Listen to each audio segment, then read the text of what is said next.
मिच्छामि दुक्कडम, क्षमा याचना, क्षमा मांगना और क्षमा करना।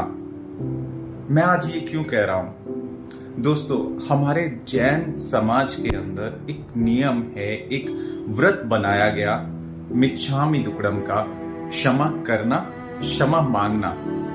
और इस व्रत के अंदर ये साल में एक बार हम मनाते हैं, या हम ये कह सकते हैं कि हमारे बड़े बुजुर्गों ने, हमारे ऋषि मुनियों ने, हमारे संतों ने, देवी देवताओं ने, तीर्थंकर भगवानों ने इसकी नींव रखी कि एक दिन की शुरुआत तो की जाए अंदर के सारे राग द्वेष, गंदगी, झगड़ों को, मनमुटाव को खत्म करने की। और जब ये नींव रखी जाएगी तो धीरे धीरे समाज में एक बदलाव आएगा। तो वो दिन चुना गया हमारे पर पीयूषणों के अंदर सबसे आखिर का पीयूषण संवत्सरी का दिन। और इस दिन एक बड़ा प्रतिक्रमण होता है जिसके अंदर हम अपने कर्मों को हील करते हैं, कार्मिक शुद्धि करते हैं। और उसके बाद में हम पुराने वक्त में, तो अभी तो क्या सोशल मीडिया का टाइम आ गया है, लेकिन हम जब अपने बचपन में जाते हैं तो हम एक दूसरे के घर में जाकर बड़े बुजुर्गों के पांव छूकर, चाहे जिनसे झगड़ा है, जिनसे प्यार है या कुछ भी, चाहे आपका पूरे साल में उनके साथ बोलना नहीं है, ये दिन ऐसा बनाया गया कि आपके अंदर से वो सारे राग द्वेष खत्म हो जाए। अगर कुछ ऐसे रिश्ते बन चुके हैं जिनमें आपका बोलना बंद हो चुका है, आपके अंदर बहुत ज्यादा वैर भाव हैं, सबसे पहले उनके पांव को जाकर छुइए, उनसे हाथ जोड़कर क्षमा याचना करिए। और आप देखेंगे कि उनके अंदर से भी सेम भाव आते हैं। और ये हमने देखा है। तो अभी तो चलो माहौल बदल गया, उस वक्त में हम सभी बच्चे इकट्ठे होकर, बड़े इकट्ठे होकर एक दूसरे के घर में जाते हैं और हाथ जोड़कर पूरे साल भर में जो भी गलतियां हुई हैं, त्रुटियां हुई हैं, उनके लिए क्षमा याचना करते हैं। अब यही चीज वेस्टर्न कल्चर के लोग जो हैं वो ग्रैटिट्यूड करते हैं, माफी मांगते हैं, बार बार क्षमा मांगते हैं और क्षमा करते हैं। अगर मान लीजिए आपके सामने वो पर्सन नहीं भी है, एक छोटा सा एक ट्रिक भी मैं आपके साथ शेयर करता हूं। तो अपनी सांसों की तरफ ध्यान देकर आंखें बंद करके बैठ जाइए, अपनी आत्मा से सामने वाले की आत्मा के साथ एक मिलाप बनाइए, एक ब्रिज बनाइए और उनसे क्षमा मांगिए सबसे पहले।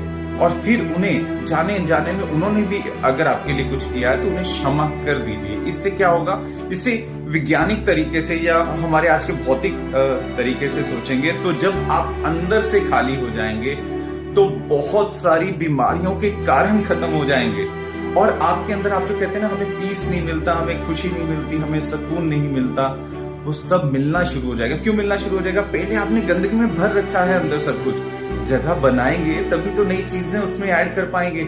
और जैसे ही आप क्षमा भाव मांगते हैं, क्षमा करते हैं, मिच्छामि दुक्कडम करते हैं, तो उसका तात्पर्य ये हो जाता है, सबसे पहले आप अपने आप को हील कर रहे हैं, आप अपने आप को स्वस्थ कर रहे हैं। यहां पर भी हम थोड़े से सेल्फिश हैं, लेकिन इससे होगा क्या, आपके अंदर, स्वभाव के अंदर एक थोड़ा झुकने की आदत आएगी, समर्पण की आदत आएगी, जुड़ने की आदत आएगी।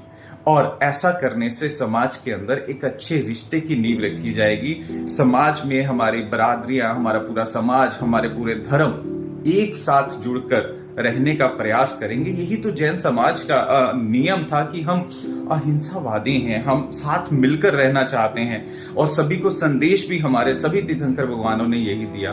तो इसको बहुत पॉजिटिवली आप कभी कभार मत करें, रोज सुबह उठकर सभी को क्षमा करें और अपने लिए क्षमा मांगे। और खास तौर पर उन लोगों से मांगे जिनके साथ आपको लगता है मेरा कल झगड़ा हुआ है, मेरा 2 महीने पहले झगड़ा हुआ है, 2 साल पहले झगड़ा हुआ है, उनसे तो डेफिनेटली मांगना है। और जब आप ऐसा करेंगे आप अंदर से खाली हो जाएंगे, अच्छे हार्मोन्स, अच्छे ब्लड केमिकल्स बनना शुरू हो जाएंगे, क्योंकि आपका गुस्सा, आपके अंदर के दबे हुए इमोशंस आपको बीमारी की तरफ लेके जाते हैं। सेल्फिश हो जाइए, उसके लिए ही क्षमा याचना कर लीजिए। हम कभी भी हम ये नहीं सोचते हैं कि अरे जब बीमार होते हैं डॉक्टर कह देता है नहीं उस डॉक्टर के पास जाइए। अब वो डॉक्टर ऐसा हो जो आपका रिश्तेदार हो और आपका उसके साथ बोलना बंद हो, तो क्या आप इलाज के लिए उसके पास नहीं जाएंगे? जाएंगे, क्योंकि मरता क्या ना करता आप सब कुछ करते हैं। तो उसी के लिए, अपनी हेल्थ के लिए थोड़ा सा स्वार्थी होकर ही सही, लेकिन क्षमा भाव करना शुरू करिए। धीरे धीरे फिर स्वार्थ खत्म हो जाएगा, अंदर से एक आवाज आनी शुरू हो जाएगी, मिच्छामि दुक्कडम। तो ये जो आवाज अंदर से आएगी ये आपको परम स्वास्थ्य भी देगी और पूरे समाज में एक अच्छी नींव भी रखेगी, जिसमें प्यार होगा, समर्पण होगा, रिस्पेक्ट होगी, गलती होने पे झुकने की आदत होगी।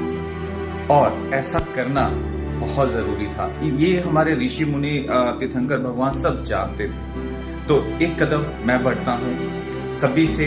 मैं अपनी तरफ से, समृद्धि रेकी फाउंडेशन, हमारे पूरे परिवार की तरफ से, आप सभी से पूरे जीवन भर में कभी भी मेरे तरफ से किसी का दिल दुखा हो, मेरे अपशब्दों से, मेरी भाषा से किसी को कुछ दुख लगा हो, कभी भी मन में कोई मन मुटाव आया हो, तो मैं सर झुका के हाथ जोड़ के आप सभी से मिच्छामि दुक्कडम करता हूँ, क्षमा भाव मांगता हूँ।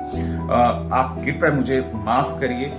और अगर किसी को लगता है कि मेरे कारण, यानी किसी सामने वाले को लगता है कि उसके कारण मुझे कुछ बुरा लगा हो, तो मैं उनको भी अपने दिल से, अपनी आत्मा से माफ करता हूँ। जाने अनजाने में अगर मेरे दिल के किसी भी कोने में ऐसा कोई भाव हो तो मैं उसको हमेशा हमेशा के लिए समर्पित करता हूँ। और आप सभी से भी आशा करता हूँ, आपके दिल में अगर कोई भी ऐसा भाव हो तो कृपया माफ करिएगा।